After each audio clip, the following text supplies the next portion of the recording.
mianatra eo an-tongotrao.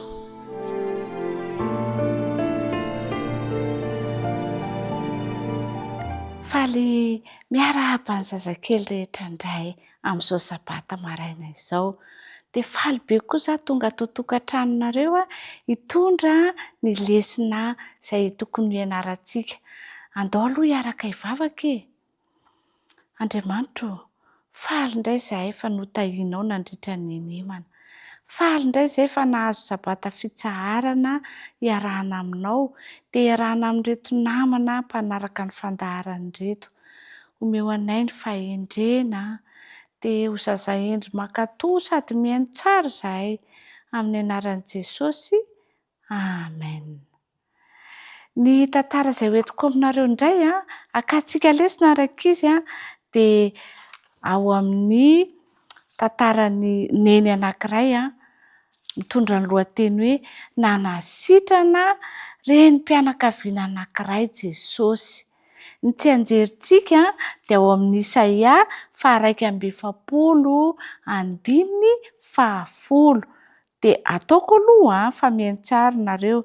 Izaho ny Andriamanitra mampahery anao sady mamonjy anao. Izaho no Andriamanitrao mampahery anao sady mamonjy anao. Tsara be koa ny tsy anjerintsika rakizy. Andao nge hiaraka merina isika.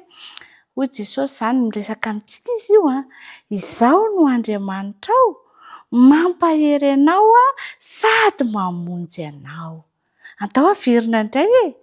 Izaho no Andriamanitrao mampahery anao sady mamonjy anao. Nisy renim-pianakaviana rakizy hitanareo ity, renim-pianakaviana anankiray, neny izany. Tia mikarakara tokantrano mantsy neny reny, manadio, mamafa, mahandro sakafo, mandamina ny ao an-trano rehetra. Dia izany no nataon'io neny anankiray io rakizy. Mikarakara efa ho sabata ny andro dia alamina tsara ny tokantranon zareo, ampirimina tsara ny lamba rehetra tsisy mikorotana satria ho sabata rehefa afaka fotoana fohy.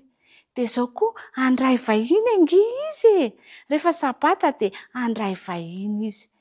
Dia ho tantaraiko anareo iza ary ilay vahiny nampandrosoany tao an-trano rehefa sabata. Vita daholo ny raharaha. Dia mikarakara sakafo io neny io. Neny be fitiavana izy io mikarakara sakafo izy. Dia nisy nandondona amin'izay tao am-baravarana. Nampandrosoana, hay Jesosy tao niaraka tamin'ny mpianany. Fa izao ilay neny rakizy, ilay neny tsara fanahy be teo mikarakara teo, narary izy . Izy io ange maman'ny vadiny Petera e. I Petera naman'i Jesosy. Dia niaraka zareo nakany an-tranon'ny maman'ny vadiny Petera. Narary maman'ny vadiny Petera dia natory teo am-pandriana. Marary be mihitsy ny lohany. Tena marary be. Dia tsy afaka nitsangana izy natory teo ambony fandriana. Dia narary be. Rehefa tonga tao Jesosy dia nahita azy dia te hanampy azy Jesosy. Dia lasa Jesosy nankeo akaikiny dia noraisiny ny tanany. Noraisiny ny tanany dia nasainy nipetraka ilay maman'ny vadiny Petera dia nipetraka. Faly be maman'ny vadiny Petera fa sitrana izy. Sitrana tamin'ny aretina izy. Tsy marary intsony ny lohany. Afaka mitsangana ny tongony. Dia lasa izy nitsangana rakizy. Dia ilay sakafo efa nomaniny ho an'i Jesosy sy Petera sy ny namany iny narosony azy. Nomeny kaopy Jesosy dia nomeny jus mangatsiatsiaka tsara be. Dia tsy Jesosy ihany no nomeny fa nomeny avokoa ny vahiny tonga tao an-trano. Dia nomeny sakafo. Faly be izy fa nanampy azy Jesosy. Jesosy koa nge faly be fa nanampy an'ilay reny tsara fanahy be io e. nanampy azy na nasitrana azy tamin'ny aretina. Nisy fahagagana anankitelo zany zay efa hitantsika. Lay rano lasa divay na lay lasa jus nataon'i Jesosy tao amin'ny fampakaram-bady tadidinareo iny. De ny anankiray faharoa nampitsaharan'i Jesosy ny tafio-drivotra be tamin'ny sambo kely teny ambony rano. De zao indray nanampy reny anankiray indray Jesosy ho sitrana tamin'ny aretina izay nahazo azy. Mahay fahagagana be dia be Jesosy, de mbola tiany foana isika araka de afaka manao fahagagana eo amin'ny fiainantsika izy. Ny zazakely rehetra koa rehefa mangataka amin'i Jesosy de mihaino Jesosy de manampy azy antsika izy. Andao nge hiaraka hivavaka hisaotra azy indray isika. Akambano ary ny tanany, ahondrika ny loha de akipy tsara ny maso. Jesosy zokinay misaotra betsaka indray fa nomenao lesona mahafinaritra izay androany. Nafantatra fahagagana anankiray fahatelo izay nataonao tamin'ny maman'ny vadin'i Petera. Rehefa narary izy de nositranonao. Misaotra Jesosy noho ny fitiavanao. De azonay antoka koa fa manampy anay ianao rehefa mangataka izay. Rehefa marary de afaka manampy anay koa ianao.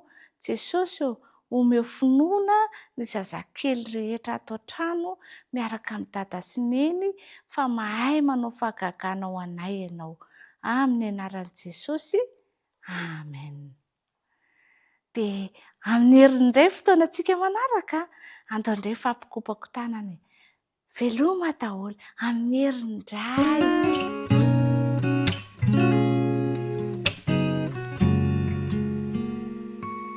Amin'ny fofenao aravona indray rakisy namako ny arabako anareo tratra sapata mahafinaritra izao. Manona mandrakariva ny fahasoavan'i Jesosy ho asoanao mandritra ny sabata izany. Ny lohahevitra fahavalo moa ny rahantsika mamerina eto izany dia mitondra ny lohateny hoe Josefa andevo tany Egipta. Josefa andevo tany Egipta. Nanana andalan-teny izay natao fitadiantsika rakizy tao anatin'izany lohahevitra izany. Izany dia hitantsika ao amin'ny Apokalipsy 4:1-10. Apokalipsy 4:1-10 manao hoe: ianao tomponay sy Andriamanitray no mendrika handray ny voninahitra sy ny haja ary ny hery. Dao nge averina tsara ianao tomponay sy Andriamanitray no mendrika handray ny voninahitra sy ny haja ary ny hery. Apokalipsy 4:1-2. Manana hafatra mafonja ho aisoanao nge rakisy Jesosy tao anatin'izany lohahevitra izany. Dia zao hoe: mety ho hitan'ny hafa eo amiko Andriamanitra raha toa zaka maneho voninahitra azy mandrakariva eo amin'ny fiainako. Ny tantarantsika dia tantaran'i Josefa.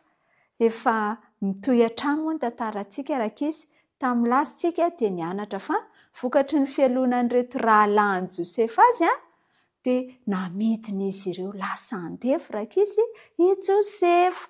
Ka nentin'ny Ismaelita nakany Egipta. Egipta izay toerana lavitra mihitsy nisy an'ny ray aman-drenin'i Josefa.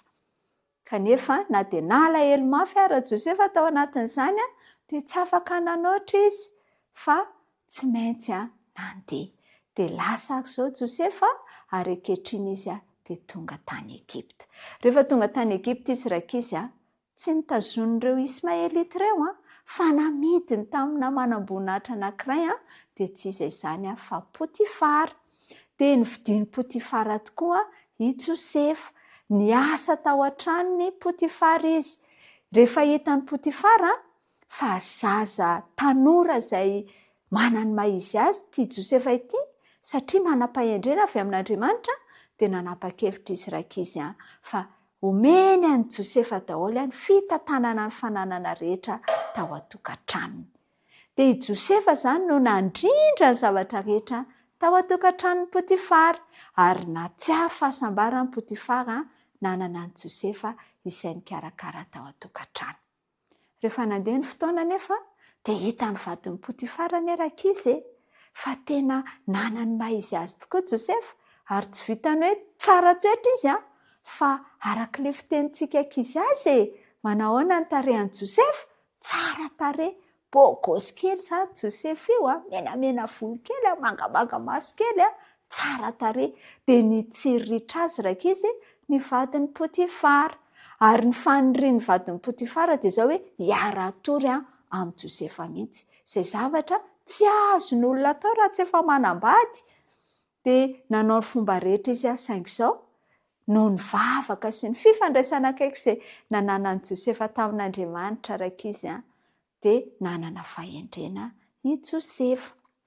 Rehefa indray andro avy tao an-tokantrano ny vadin'ny Potifara sy Josefa dia saviliana zany rakizy i Josefa hoe andao ianao hiara-mandry amiko saingy izao tsy nanaiky an'izany Josefa. Hoy izy Josefa hoe ataoko ahoana ny ianao izay ratsy indrindra eo anatrehan'i Jehovah, ianao ange manambady ary ianao dia vadin'ny tompoko ka tsy hanao an'izany velively mihitsy dia nanomboka tesitra rakizy vadin'ny Potifara ka raha mbola iny izy nisavika an'i Josefa iny dia niezaka nitsoaka ange rakizy Josefa niezaka nitsoaka izy ary dia izao niany vahaolana hitany dia namela ny akanjony nasorony izany ilay akanjo teo ambony iny navela no lasa ny vadin'ny Potifara any dia lasa izy nitsoaka.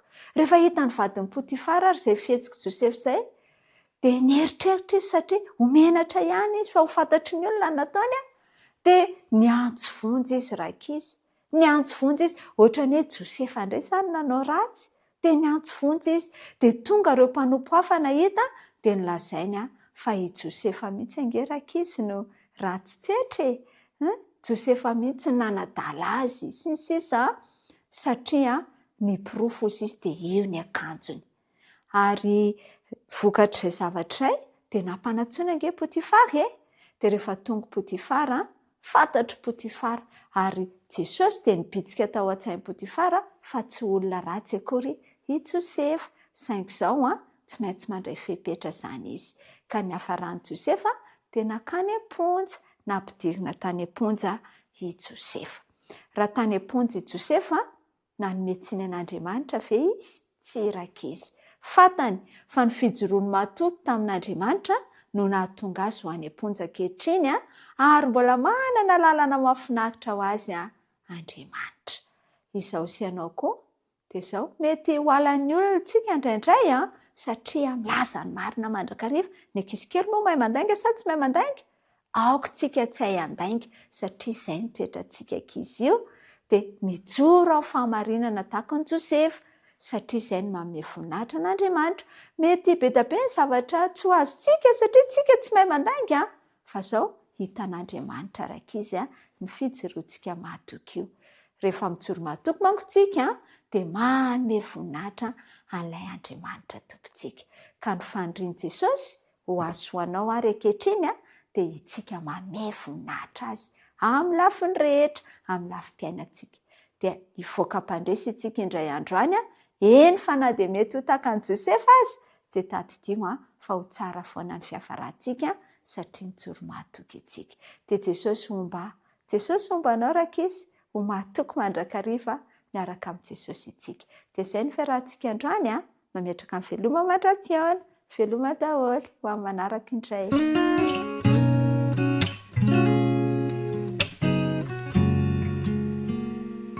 Tonga eo amin'ny famerenana ny lesona kilonga indray tsika zao rakizy.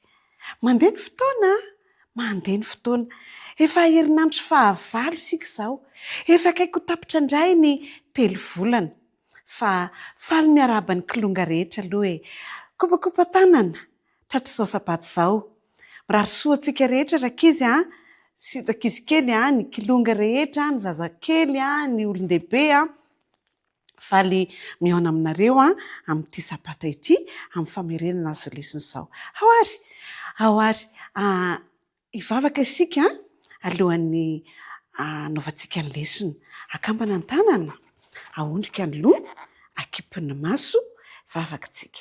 Misaotra anao zay Jesosy eo fa afaka amerina ny lesona indray amin'ity sapaty ity. Ampio zahay mba hanana fahendrena tsy hitabataba, hifantoka tsara ary hahita didy izay rehetra ampianarina anay. Misaotra Jesosy malalo. Amen.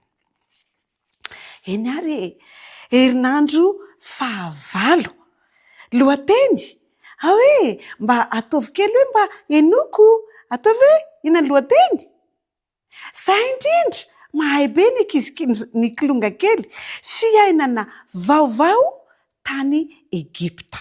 Tsy anjery andeha raha tsika mamerina ary tsy anjery 1-2-3 ary na inona ataonareo dia ataovy amin'ny fo tahaka ny ho an'ny tompo fa tsy ho an'ny olona. Averina. Ary na inona ataonareo dia ataovy amin'ny fo tahaka ny ho an'ny tompo fa tsy ho an'ny olona. Tsara be zany tsy anjery zany efa mahay ny kilonga, efa malama tsara ny tsy anjery. Tantaran'iza no nianarantsika nandritra ny enemana ry kilonga? Tantaran'i Josefa. Josefa ilaina midiny rahalahy iny tamin'ny Ismaelita. Rehefa nandeha teny an-dalana Josefa tena kipy ny masony. Ohatra ny hitany daholo ilay tanàna tany aminy, azony sary an-tsaina ilay fonenana maitso mavana miaraka amin'ny dadany, ny havoana mahafinaritra miaraka tamin'ireo rahalahiny. Nalahelo Josefa rakizy fa tsy afa-manoatra izy. Rehefa nandeha tamin'ny lalana feno vovoka, tany tsisy ninninina, tendrombohitra, fasika fotsiny no hita tany amin'ny atao hoe tany efitra, dia tonga teo amin'ny tanàna lehibe anankiray antsoina hoe Egipta i Josefa sy ireo olona izay nividy azy. Tsofoka tao an-tanàna, nandeha tamin'ny toerana feno olona. Inona rakizy ny toerana feno olona raha fantatrareo? Mpivarotra any an-tsena. Nentin'ireo mpividy tany an-tsena rakizy ry kilonga kely i Josefa. Atao inona indray ary Josefa? Amidy indray. Mampalahelo rakizy ny tantaran'i Josefa. Nedivana varotra ohatrinona ny vidin'ity tovolahy ity? 30. Sao dia lafo loatra. Teo nataony aty varotra raikitra ny fividianana rakizy. Nividiany olona anankiray mpanan-karena be i Josefa. Nividiany mpanan-karena izay buffet izay mpiambina ny miaramila, mpibaiko ny miaramila i Josefa. Dia netiny tany an-tranony. Ity lehilahy ity izay antsoina hoe Potifara. Efa hainareo hoe Potifara dia lehilahy mpanompo sampy izy, ohatran'ny tony ny hivavahany. Mahay nivavaka ve rakizy ity biby ity, sarina biby ity? Tsia, nefa sarina biby ohatr'izao ry kilonga kely no nivavahany Potifara izay niasany Josefa. Tena lasa nieritreritra mafy Josefa hoe anahoana indray izao ny fiainako aty. Fa satria Josefa mpivavaka amin'Andriamanitra, tsy mivavaka amin'ilay sary ohatran'ilay Potifara teo izy, fa ny anazy Andriamanitra velona any an-danitra ny vavahany. Josefa efa fantatsika rakizy fa mpanampy mahafinaritra, tia manao raharaha. Alainy ny chiffon fafany tsara ny meuble rehetrarehetra, ny fanaka rehetra ao an-trano, fafany tsara, tsy ataony misy vovoka any ambanimbany fanakany, any ambany latabatra any, sokiriny amin'ny borosy ohatr'ity any ambany fanakany, fafany tsara, ataony madio tsara daholo ny toerana. Faly rakizy Potifara nahitan'izany faly be mihitsy Potifara satria zaza endry i Josefa. Na mibata zavatra mavesatra be ary Josefa tsy mba mitaraina izy fa ataony ampifaliana, ataony ampitsikitsikiana amin'ny fofy ny fitiavana ny rarahany. Isan'andro Josefa dia manao safidy tsara mivavaka amin'Andriamanitra dia manao tsara ny rarahany. I Potifara eo andanin'izay mandeha makeo amin'ilay sampiny, ilay sampiny dia mivavaka amin'ilay sampiny izay tsy maheno ninninina fa hitany kosa Josefa hoe mivavaka manokana amin'Andriamanitra izay tsy hita maso kanefa maheno. Fantatry Potifara ihany anie izany fa tsy nataony. Dia nanana fifaliana rakizy Potifara satria nahazo andevo, nahazo mpiasa, nahazo mpanampy tena mahafa-po azy. Indray andro anefa rakizy nisy zavatra nampalahelo be niseho satria Josefa tsara tarehy, tsara tarehy be. Dia ny vadin'ny Potifara koa tsara tarehy be. Vadin'ny Potifara sy Josefa foana ny ao an-trano. Rehefa manao raharaha Josefa dia arahany maso. Iny Josefa maka an'ilay borosy dia arahany maso.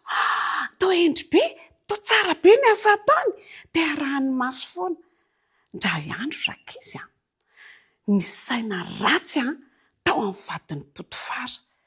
Saika anaovany zavatra ratsy be mihitsy Josefa. Toetra maloto ny saika ataony tamin'i Josefa. Tsy tian'izany anefa Josefa. Dia niantsoantso vonjy Josefa. Vonjeo e! Vonjeo e! Dia niazakazaka ny olona nandeha nijery. Kay i vadin'ny Potifara ny tena niantso vonjeo mafy. Vonjeo fa vonoiny Josefa. Ampijaliany tadaviny anaovana toetra ratsy hoy indray ny vadin'ny Potifara. Gaga rakizy ny miaramila nahita an'izany dia niantso an'i Potifara. Dia nandainga rakizy vadin'ny Potifara hoe ory vadiko raha tsy fanahy be mihitsy ty andevina lainao ty fa zange saika nanaovany zavatra ratsy be mihitsy tato an-trano tato e. Jereva nge iny zao ny akanjoko iny amin'ny tanany iny. Tena nieritreritra be mihitsy ny Potifara. Mahavita an'izany ve Josefa?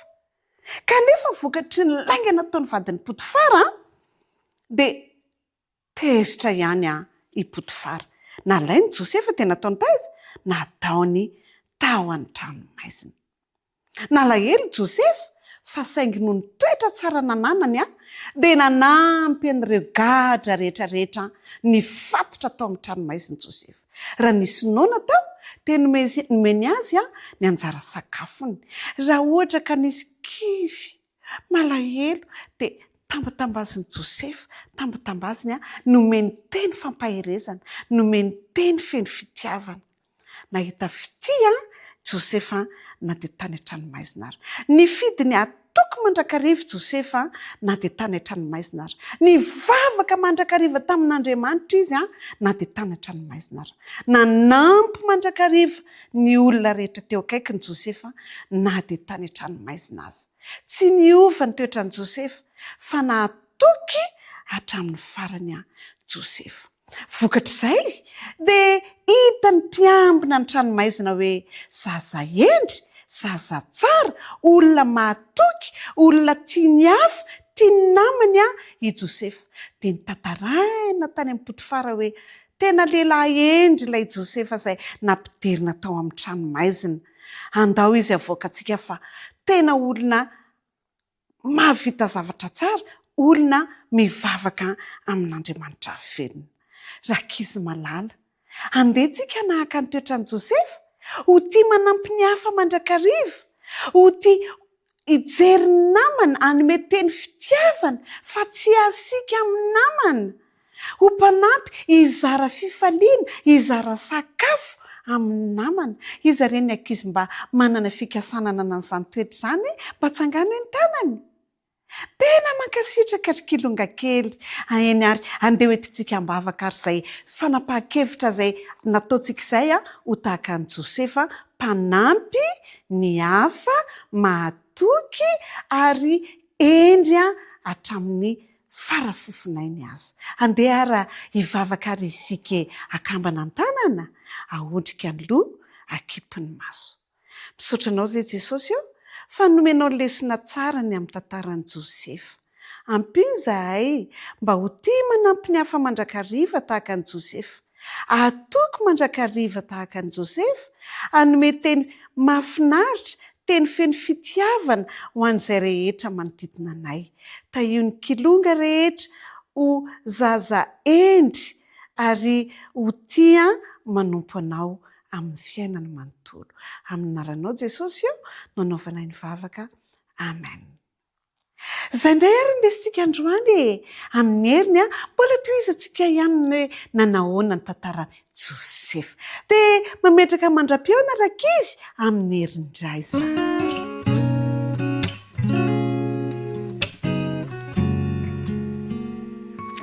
Miarabany tanora mantanty rehetra indray ary 13 taona sy 14 taona. Miarabany zoky andray aman-dreny ny zandry rehetra ihany koa.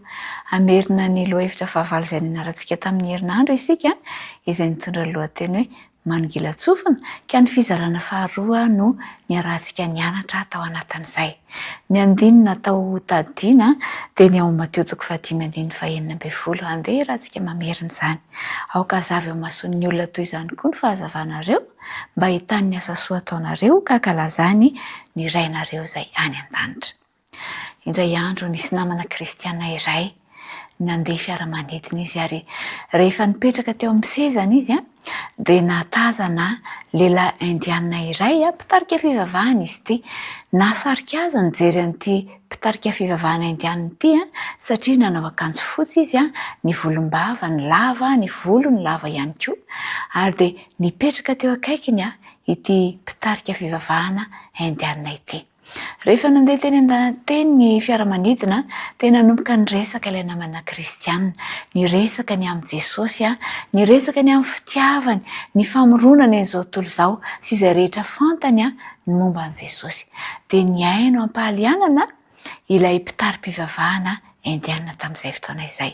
Ary rehefa ny farana nydy dia niteny taminy ilay mpitarika fivavahana hoe nafinaritra ny aino anao, nisy fiatraikany tamiko ny zavatra rehetra izay nataonao, nanana hery miasa mangina tsara ianao tamin'ny dizany rahantsika. Tadio izy fa tsy kisendrasendra ny niarahantsika teo fa ny zavatra rehetra dia araka ny fandaminana avokoa ary tsy tonga ho azy ny zava-misy eo amin'ny fiainana. Dia lasa izy nandeha. Nahatonga sainan'ity kristiana ity ny zavatra izay nambaran'ilay mpitari-pivavahana indiana ary nahatonga azy eritreritra tokoa fa tena tsy kisendrasendra tokoa ny zavatra rehetra fa matoa izy nipetraka teo anilany dia nisy antony izany. Ary Jesosy ihany koa teto amin'ny fiainany dia nazoto mandrakariva izy ny aino ny hafa, tsy kisendrasendra ny ainoany ny hafa sy ny lazany ny momba azy tamin'ny hafa, ny joroany vavolombelona ho an'ny hafa, fa tena izay tokoa ny lalan'ny fiainana sy zavatra tokony atao. Ry namana mantoanto amin'izao taonanareo izao dia mety hoe tsy tena mbola hainao neny, mety hoe hainao fa mety hoe mbola manahirana anao ny manao fitorinana fijoroana vavolombelona amin'ny hafa. Kanefa izao isika tsirairay avy dia nofidian'Andriamanitra mba ho fanasany tany, ho fahazavana ho an'izao tontolo izao. Izany hoe misy antony ny nametrahan'Andriamanitra anao eo amin'ny toerana misy anao, eo amin'ny fiarahamonina misy anao, eo amin'ny tontolo misy anao, eo amin'ny sekoly izay misy anao.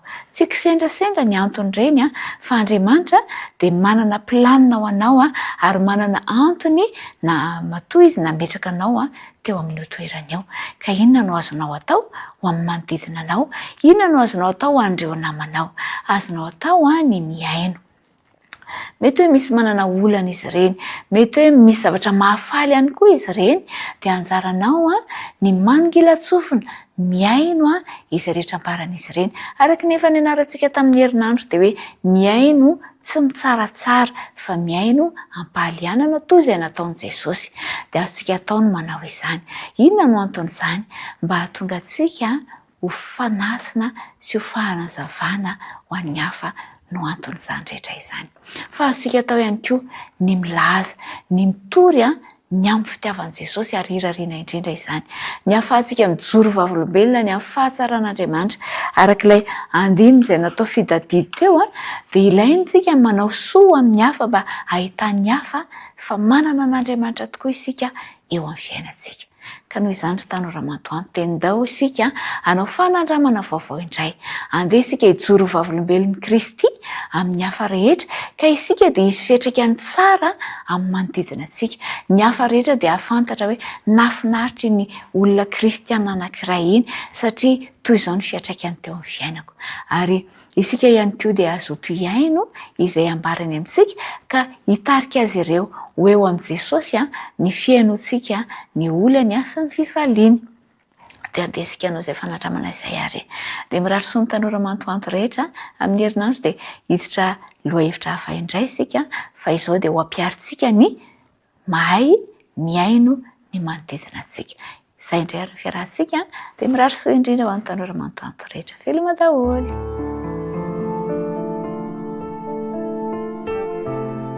Mianatra eo tongotrao.